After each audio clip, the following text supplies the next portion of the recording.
Cet épisode vous est proposé avec la participation de Calnet.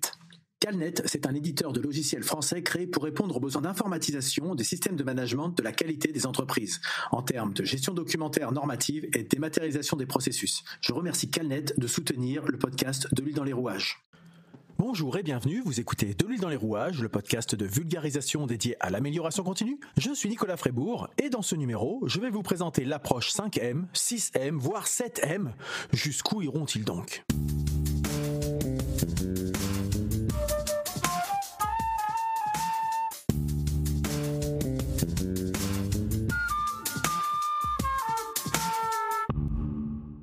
Et donc cette approche 5M, je parlerai d'approche 5M, j'utiliserai cette terminologie par usage de langage, même si, comme vous avez pu l'entendre dans l'introduction, on verra plus tard qu'il peut y avoir des M supplémentaires. Je dis M et je le sème sur ma planète.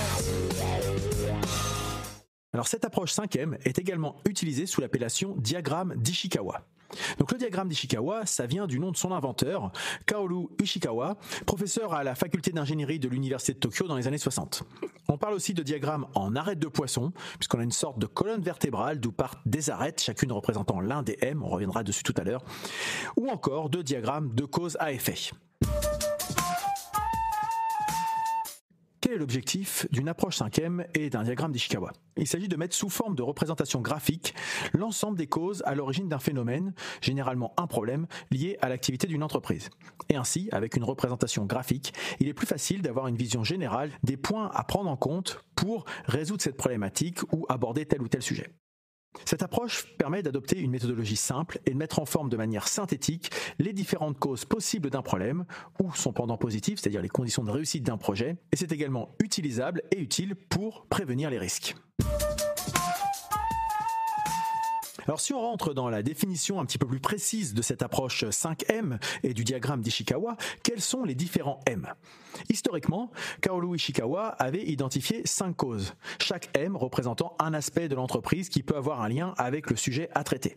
Le premier M qu'on peut citer, l'ordre importe peu, le premier M c'est la main-d'œuvre. Ça concerne tout ce qui a trait à l'aspect humain, l'état de santé des salariés, l'effectif, la motivation, les connaissances et les compétences, voilà tout ce qui est lié à la main-d'œuvre au sens large. Le deuxième M que je vais vous lister est le M de méthode. Cela concerne donc les méthodes de travail, les processus logistiques, l'organisation du travail et des tâches, c'est-à-dire la façon de faire. Le troisième M, le matériel.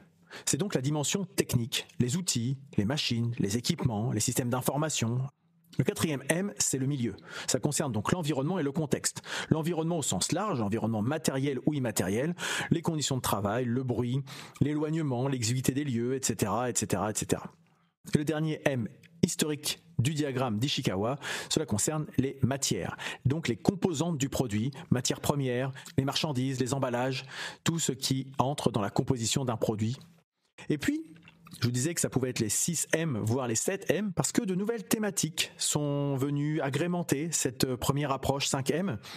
La première qu'on retrouve régulièrement, ce sont les moyens financiers, le budget alloué, les coûts, tout ce qu'on retrouve par rapport à cette approche de ressources financières. Et le dernier M, le 7e M, alors l'ordre importe peu encore une fois, c'est le M de management. Les méthodes d'encadrement, le style de commandement, les délégations, l'organigramme, etc., etc. Vous avez donc cette liste des 5, 6, voire 7 M que je vais vous relister. Donc la main-d'œuvre, les méthodes, le matériel, le milieu, les matières, les moyens financiers et le management. Rien n'empêche que cette liste vienne s'étoffer au fil des années en fonction des évolutions, des organisations, des approches et du retour d'expérience. Alors comme je vous disais, l'ordre importe peu, dans quel ordre on traite ces différents M. On a quand même tout de même des coutumes en matière de représentation. Donc en s'inspirant, si vous vous souvenez, je vous ai dit que c'était un diagramme en arête de poisson. Donc par rapport à cette représentation, vous tracez une ligne horizontale dirigée de la gauche vers la droite. C'est finalement l'arête centrale, la colonne vertébrale de votre diagramme. À l'extrémité droite de cette arête, on va indiquer l'effet, c'est-à-dire le problème à traiter ou le sujet à aborder, celui pour lequel on cherche des causes possibles. Et par rapport à cette arête centrale, vous allez ajouter 5, 6 ou 7 droites qui vont être obliques, donc les arêtes secondaires, qui vont se greffer à cette arête centrale, à cette colonne vertébrale, qui vont représenter les différents M, qui sont les familles de causes possibles. Et enfin, pour chacune de ces arêtes secondaires, qui sont des familles de causes, on va mettre en place des petits échelons horizontaux dans lesquels on va lister les causes possibles qu'on aura pu identifier. Alors comment on s'y prend pour mettre en place ce diagramme d'Ishikawa ? L'objectif, c'est que les différentes causes qui aboutissent à un problème, à un sujet, soient hiérarchisées sous forme de branches ou d'arêtes. Et pour cela, on va procéder en 4 étapes. La première, identifier le sujet à traiter. Est-ce que c'est un problème, est-ce que c'est un dysfonctionnement ou c'est un événement qu'on considère comme étant souhaitable ? Donc par exemple, on va avoir une baisse des ventes sur l'année. On va avoir une augmentation des non-conformités. On va avoir un taux d'accidentologie en hausse, etc., etc. Donc voilà le sujet sur lequel on veut travailler. La deuxième étape concerne le brainstorming, c'est-à-dire qu'on va faire émerger toutes les idées de causes possibles. Pour cela, l'objectif, c'est de lister l'ensemble des causes possibles au sujet identifié. Donc pour faire ça, on ne fait pas ça tout seul dans son coin, on s'entoure de différentes personnes, une équipe polyvalente si possible, avec des personnes de l'entreprise ou de l'organisme qui, en fonction de leur domaine d'expertise, de leur domaine de compétences, de leur domaine d'ancienneté, etc., etc., vont être capables de proposer des pistes pour aider à sourcer l'origine d'un problème ou à vous permettre d'atteindre l'objectif souhaité. La troisième étape consiste à classer les causes trouvées selon les familles des différents M que vous aurez. C'est 5, 6, 7 en fonction de ceux que vous aurez définis. Donc pour ça, on catégorise les causes qu'on a listées pour les regrouper en catégories. Et la dernière étape, on hiérarchise sur chaque branche, selon leur importance, les causes afin de déterminer celles à traiter en priorité.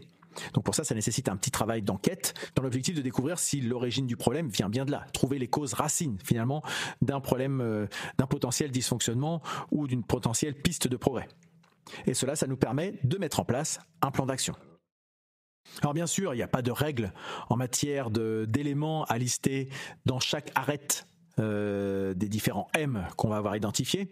On peut trouver dans certains cas peut-être aucun M, quand sur d'autres arêtes on va avoir plusieurs M. On va peut-être avoir plusieurs problèmes qui sont liés à la main d'œuvre, au matériel et aux méthodes, et aucun qui va être lié au management. Alors c'est peu de chance que ça soit comme ça, mais en tout cas on n'est pas obligé de trouver une répartition équitable pour les différents M qu'on va avoir à identifier. Un déséquilibre est possible, avoir plus de thématiques sur telle branche et moins sur une autre branche, c'est possible. Il est fort probable par contre qu'on trouve quand même à minima un sujet pour chaque branche, même s'il n'y a aucune obligation en la matière. Alors un petit exemple concret comme ça, je me lance moi à titre personnel dans la peinture d'une pièce de ma maison en m'inspirant d'une photo que j'ai vue sur un site par exemple. Mais finalement, le résultat, une fois que la peinture est sèche, c'est décevant. C'est pas homogène, il y a des traces, en bref, c'est moche. Donc si je fais une analyse 5e, la main d'œuvre, la main d'œuvre c'est moi. La main d'œuvre, j'ai jamais fait de peinture de ma vie par exemple, et du coup je suis pas la personne la plus compétente pour faire ça. Le matériel, finalement, j'ai utilisé un rouleau qui traînait avec de longs poils quand il fallait, par exemple, un rouleau lisse. Donc je n'ai pas utilisé le bon matériel adapté. En termes de matière, j'ai peut-être pris une peinture de premier prix chez le déstockeur du coin et j'ai pas tenu compte du fait qu'il fallait peut-être plusieurs couches pour compenser une qualité moindre, peut-être. En termes de milieu, je n'ai pas pris le temps de bien préparer mon support, ce qui fait qu'il reste des aspérités, des traces sous la peinture et ce qui peut jouer sur le côté non homogène de ma peinture. Peut-être aussi qu'en termes de milieu, la pièce était sombre, j'ai peint à la tombée de la nuit et j'ai pas apporté la lumière pour bien voir ce que je faisais. Ce qui peut expliquer effectivement les traces de rouleau et la différence d'homogénéité. En termes de méthode, je n'ai peut-être pas consulté un tutoriel, je ne suis peut-être pas allé voir un expert qui m'aurait expliqué quelles étaient les règles de l'art et du coup j'ai improvisé comme bon me semblait. Alors c'est un exemple qui est un peu trivial, qui est un peu caricatural bien sûr, mais qui peut servir d'illustration par rapport à un problème rencontré, sous quel angle on va aller chercher les causes qui peuvent expliquer ce problème.